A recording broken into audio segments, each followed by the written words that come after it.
guys, it's me Amelia. Welcome back to my channel. So today I'm going to be talking about The Hunter by L.J Shen, which in my personal opinion, and this is coming from someone who loves her books, I've read almost all of them, I've reread a lot of them, and I think she's a brilliant writer. This book was bad. The Hunter is her latest release. It came out like 3 days ago and I read it on release day, and honestly I wasn't expecting much for this book because I feel like her last few books have really gone downhill, and I know a lot of people agree with me because I've seen Goodreads reviews about how her books have lost their spark. I feel like this book is a prime example of the meme, "You did this for what?" How are you doing today, Jasmine?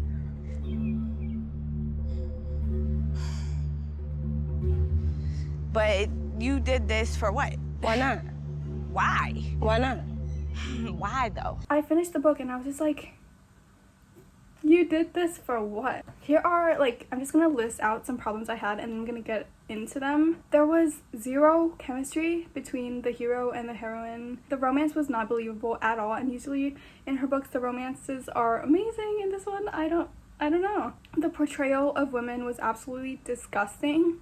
I feel like her books portray women very poorly, except for the main girl. Every other girl is just a slut. A lot of plastic surgery shaming, if you're not natural, get out of here. Some racial stereotypes that I didn't like. A very obvious and expected plot twist. It came as a big shock, but to me I was like, duh. Very cringe, cheesy lines. I was just I don't know, it made me uncomfortable. And her old characters, in my opinion, were ruined because they're also in this book, from her previous series. And overall, I just don't think it was good. On Goodreads, the rating for this book is 4.39. And there's over 2,200 ratings. And it's 4.39, and I was so confused. Why is it 4. It was not good. There were a lot of 1-star reviews, but compared to the 5-star reviews, honestly, I feel like L.J Shen has she has a cult following. She has such a huge fan base, and I feel like these people, well, I used to be one of those people, but I feel like when she releases a book, they just read it, they give it 5 stars. I don't want to say blindly read it 5 stars, because that's saying their opinion is not relevant. All of her beta readers and her ARC reviewers were praising this book about how great it was. And honestly, if you go to Goodreads and you scroll, all of the reviews at the top from where you scroll are all 5 stars, are all so positive, and they all have hundreds of likes. And I was thinking why does this book have so many 5-star reviews, hundreds of likes? I don't understand. In her Facebook group, she and other authors have giveaways for this book. And you have to go to Goodreads and a 5-star review in order to be part of the giveaway, and hundreds of people participate. And that explains why if you go to Goodreads, every single review is 5 stars, because they're the ones that are liked for the giveaway. And I just feel that's so disingenuous. I cannot imagine Sarah J Maas or Holly Black being like a 5-star review. It's just so disingenuous. And this is me not getting into the book yet. I just want to talk about why I think the ratings are so high. I just feel people are just always giving her 5 stars, even when the book was not a 5-star read.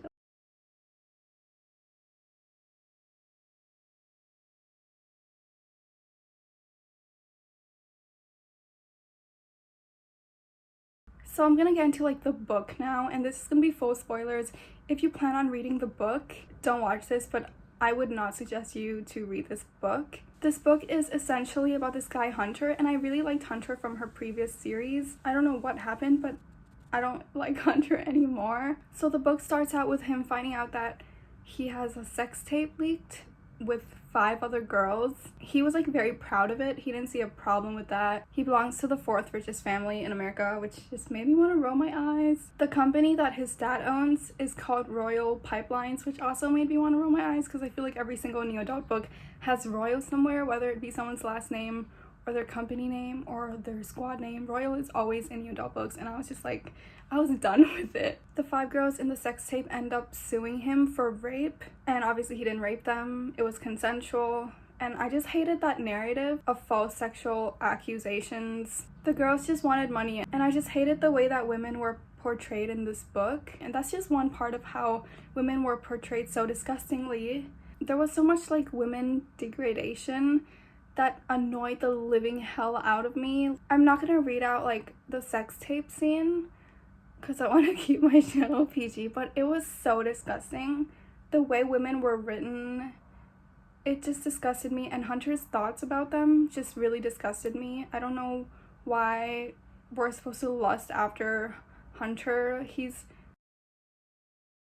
So because of this leaked sex tape, his dad wants him to not have sex, not drink alcohol for like 5 or 6 months straight. So they get the help of this girl, Sailor, who is like the main girl in the book, and she's supposed to live in the same apartment as him for the 6 months and just make sure that he's clean, he's celibate, whatever. And firstly, I feel like that already made no sense. If the point is to make sure he doesn't have sex, why would they make him live with an 18-year-old girl who's supposed to make sure he doesn't have sex? And Hunter is very attractive. Like, that's just so counterproductive. So already, like, it didn't make sense to me. Like, just hire an ugly male. Like, what? Sailor was a very bland character. She's very ugly. She's the daughter of like this mafia mob boss that kills people, and like she's ugly. Like, it's made very clear that Sailor is ugly. Like, they literally went to a bar together and the men around her were talking about how ugly she was. Hunter is very unlikable. He's very disgusting. He said this about Sailor, the main girl: "The few times I'd met Sailor, she seemed annoyingly resistant to my charms. As I said, lesbian." He's one of those guys. Like, if a girl doesn't like you, she's a lesbian. Like, are we supposed to like him? And this is what Hunter said about Sailor: "She had carroty hair that looked about as soft as blistered feet, more freckles than a face, and the body of a malnourished 5-year-old boy." That's what the hero thinks about the heroine. Like, why would I want to read a book where that's what he thinks of her? And also throughout the book, he's constantly calling her Carrot Top. I didn't know what Carrot Top was. It's this. This is Carrot Top. And she's always telling him to stop calling her Carrot Top, and he doesn't stop. You want me to think that the main girl in this book looks like this, and that's what the guy thinks of her? Like, he just seems like such douchebaggery. Like, I wouldn't like him. Hunter just annoyed me. She's already pretty conscious about her looks, so I don't know why he didn't stop and he just kept calling her Carrot Top. I don't know. So throughout the book, Sailor is just staying with him, and she honestly falls in love with him very quickly, even though there was literally nothing to fall in love with. Like, I didn't see anything good about him at all. They had no chemistry. Even to this day, I'm like, the romance was just not there. What? I still don't believe in their romance. Suddenly she was in love with him, which I didn't understand. All he did was like massage her foot once. And the whole book, Sailor is just like, oh my god, this guy is so hot. Like, he looks like a Greek god. And then Hunter is just like, this girl is mediocre. She looks like Carrot Top. And all he wanted was for their arrangement to quickly be done with so that he could have sex with other girls again. And that was like their romance. Like, she liked him, but he wanted to be with other girls until he started liking her, which was also not believable at all because their romance wasn't even developed at all. And throughout the book, she's going to arching lessons because she wants to participate in the Olympics. So she has a competitor named Lana Alder, and they're both competing to go to the Olympics. So she's just always practicing archery, and she has a coach named Junsu. He is Asian. I'm not quite sure which Asian country. I'm sorry. And I absolutely hated the way the coach was portrayed. Her coach, Junsu, speaks in very broken English grammar. He's Asian, so obviously his grammar is gonna suck. And I know that it's very common for Asian Americans to have bad grammar and super broken English, but Junsu has lived in the United States for 30 years. So I don't know why his English is so broken. It's been 30 years, and obviously you can still have broken English, but I just hated that stereotype that this Asian American, the only Asian, well, the second, but both Asians in this book were portrayed very negatively. It's not just that, like, his English is broken and it's been 30 years, he should have good English already, but I know that's possible to still have bad English after 30 years, obviously, but his English was very inconsistent. His bad grammar was inconsistent. If he used a sentence structure that was used correctly, later he would use the same sentence structure with broken grammar.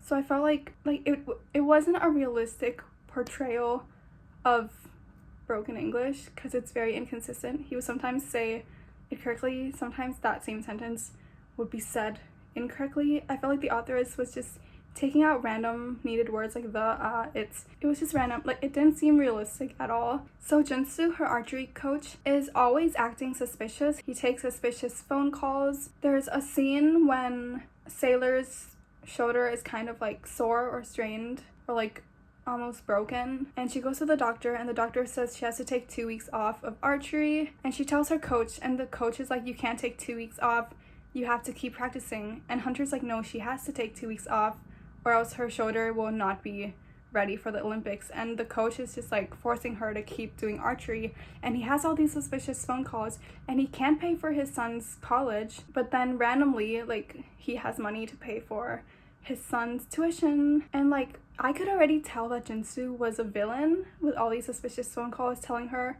like, sabotaging her shoulder to tell her to keep practicing. It was just so obvious that Jinsu was a villain. And when it was revealed that he was a villain, I was like, duh, like, he was gonna sabotage the Olympics so that her competitor Lana could get to the Olympics instead of Sailor. And it was just so obvious that Lana was paying Jinsu to sabotage her. I don't know why she didn't know that. The plot twist was just so expected. Usually I feel like L.J Shen's plot twists, or like her plots, she has very strong plots. And this one was just like a flop. Now I'm gonna get into the plot with her competitor Lana, because that's kind of a separate plot. So Lana is a very famous like actress. She's always like on TV, she's always doing interviews. The story is constantly building up some sort of beef between Lana and Sailor, but we don't know yet what their beef is. And Lana would like go on interviews and be like, Sailor did something to me, and then Hunter would ask Sailor like, what did you do to her? But Sailor wouldn't tell him. So it was just super built up that like something happened, something really big happened between them. Lana said she wanted to ruin Sailor's life. If Sailor ever got a dog, she would kill her dog. If Sailor ever got a boyfriend, Lana would steal her boyfriend. If Sailor wanted to go to the Olympics for archery, then Lana would practice archery to beat her. So Lana just wanted to ruin her life.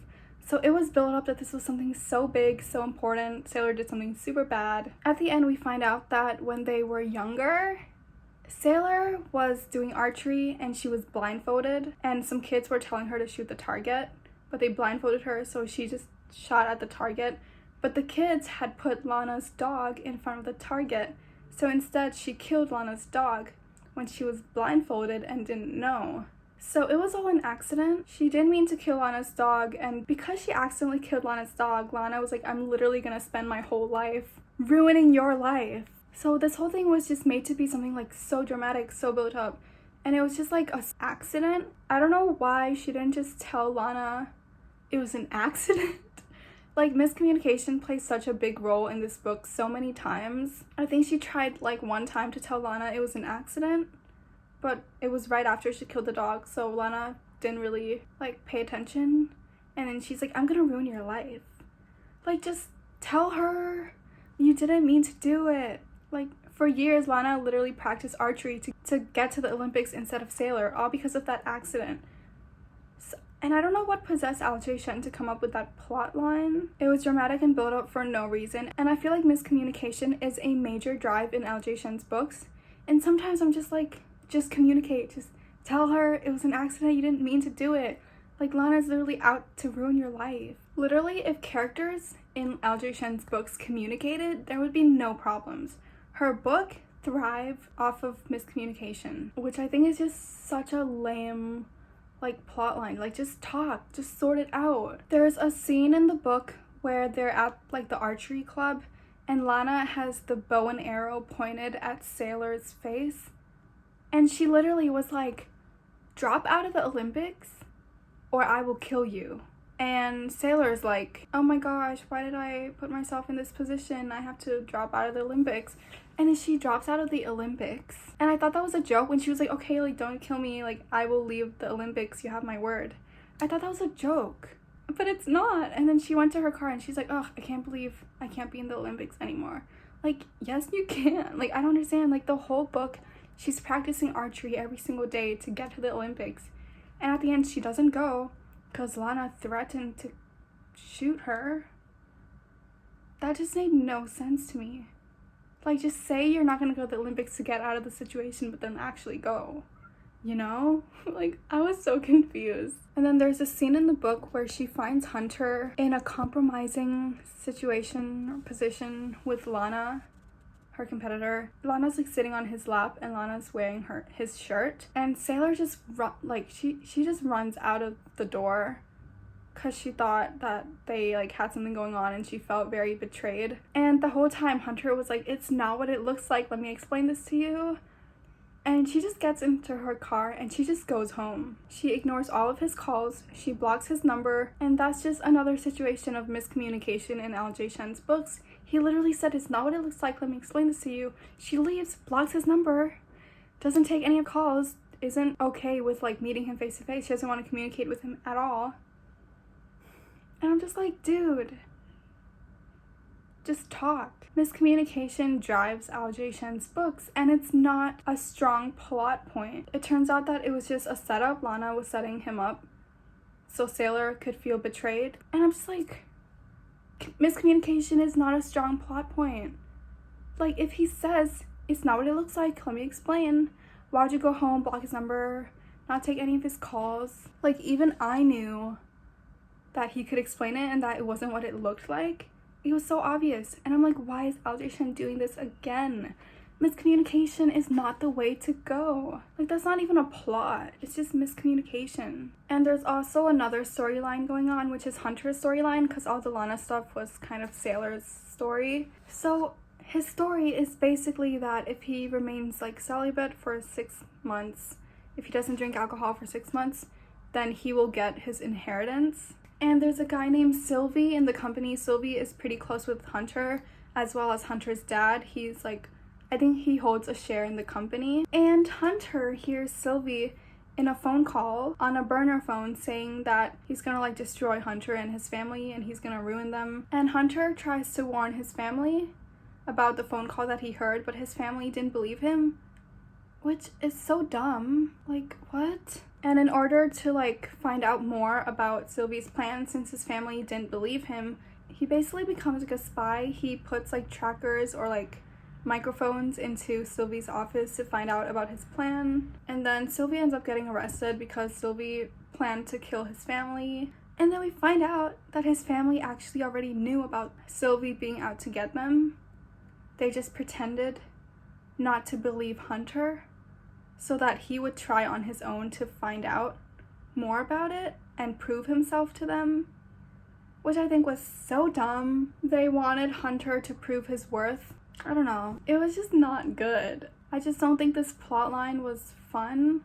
It's kind of like those stories where it's like he woke up and it was all a dream because like his family didn't believe him that Sylvie planned to ruin their family, but then like, oh, it's like his family actually knew. They just wanted to see what he would do about it. Like, what?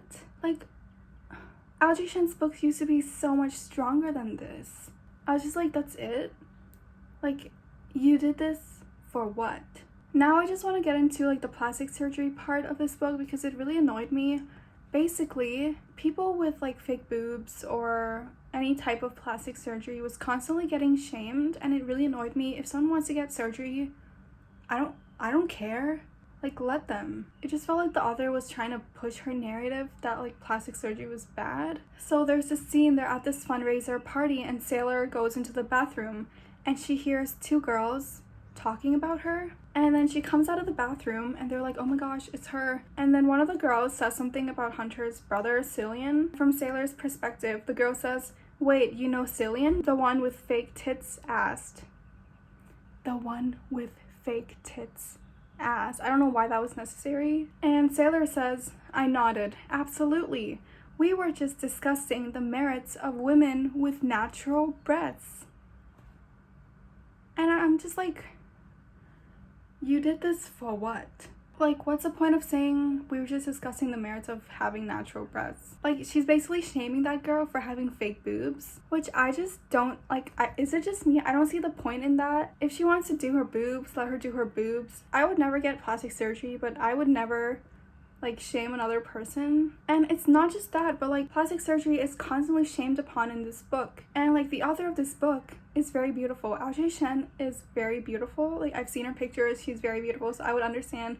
Well, I don't know if she got plastic surgery, but I would understand if she didn't or if she never needed it.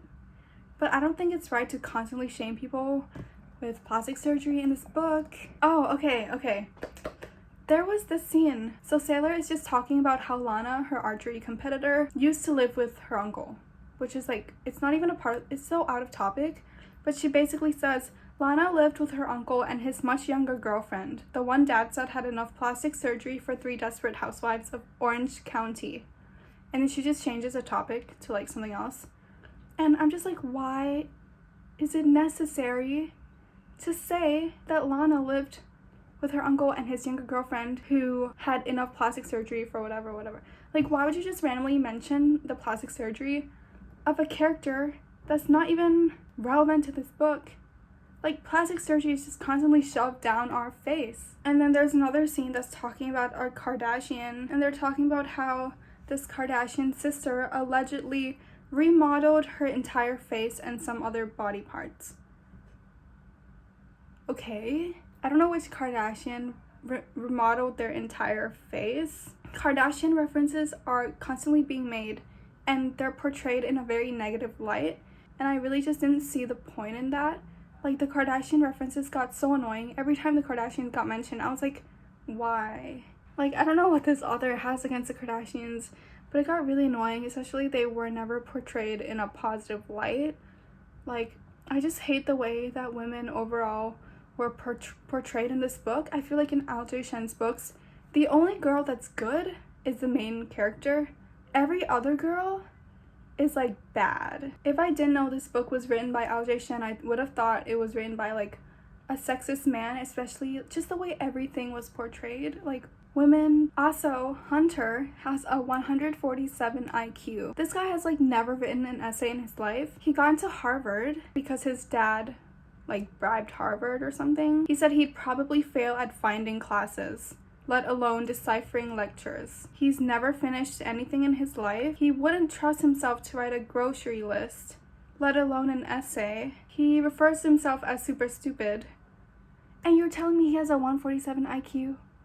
I do not believe it. Also, in this book, Hunter is constantly asking other girls to send nudes or to send videos of them doing things. Like, he was just such a douchebag character, and women were just so degraded throughout this book. Every time he asked for news from a girl, like, she would just send it. I just hate the way women are always portrayed in her books. Also, there's a scene where Hunter comes home. He hears sounds of Sailor moaning in the bathroom, and he thinks that she's masturbating. So he comes into the bathroom to check, and she's like naked, and she's like, what are you doing here? And by the way, she was massaging her shoulder. And like, why would you come to look?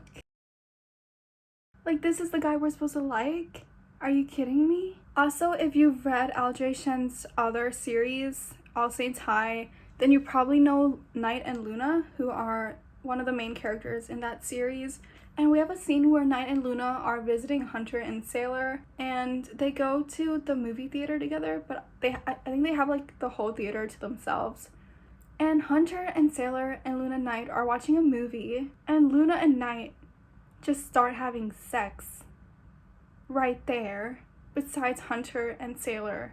And if you've read Broken Knight, you know that like Luna would not do that. Luna really just isn't the type of girl to do that. Like, sitting right next to Hunter in a movie theater, Luna would not do that. It just felt like her old characters were being ruined. Luna is the quiet, shy girl. She doesn't even talk, or in the Broken Knight, she didn't talk. She had selective mutism. And you're telling me that she would just have sex with Knight in the seat next to Hunt I don't believe it. I really don't believe it. Also, Sailor like changes herself to impress Hunter. Sailor is this girl who doesn't really care what she looks like. She like has messy hair. She wears like loose clothes, whatever she wants, but she wants to impress Hunter. So she does her hair. She like cuts it. She like straightens it, even though her hair, I think it's like pretty curly. And she completely like changes her wardrobe just to impress Hunter. And I just hate that like plot line of like having a girl completely change herself to impress dude, even though the dude is like a douchebag. So just to conclude, the plot in this book was very weak. I felt like I saw what was coming, and the things that I didn't see coming, they were just carried out so lamely. I didn't like the racial stereotypes that Asian Americans had broken English. There were 2 Asians in this book, and they were both portrayed in a negative light. Firstly, the archery coach, who's actually the villain in this book. And then we have this Asian delivery girl who delivered Hunter's food, and she just wanted to have sex with him, and she literally took off her bra and threw it at his face. The romance was, I can't say non-existent because it was there, but it was barely developed. The 2 people had 0 chemistry. The romance was not believable at all, and there was like no spark between them. I just feel like L.J Shen could have done a much better job with this book. The writing was just very cheesy at times. It made me want to cringe. Old characters were ruined, and I just hated the way women were degraded in this book. They were basically like sluts. And I didn't stress this enough, but the hero, Hunter, is absolutely disgusting. He seems super sexist, and he really did just view women as objects. And I think this book was very bad. There was nothing redeemable about it. It wasn't even enjoyable. I just wanted to finish it. The only thing I liked about this book is Hunter's brother, Cillian. I really liked his demeanor, his personality, and I will be reading the next book just because of Cillian, because I believe it's his book. I hope L.J Shen can redeem herself. My phone ran out of storage, but I just hope that L.J Shen can redeem herself in the next book and in her upcoming books, because at this rate, I just don't know if I'll keep standing her and keep reading her books. I hope you enjoyed this video. If you read this book, let me know what you thought. Maybe you liked it, and if you liked it, like, that's totally fine. Thank you for watching, and I will see you guys in my next video. Goodbye!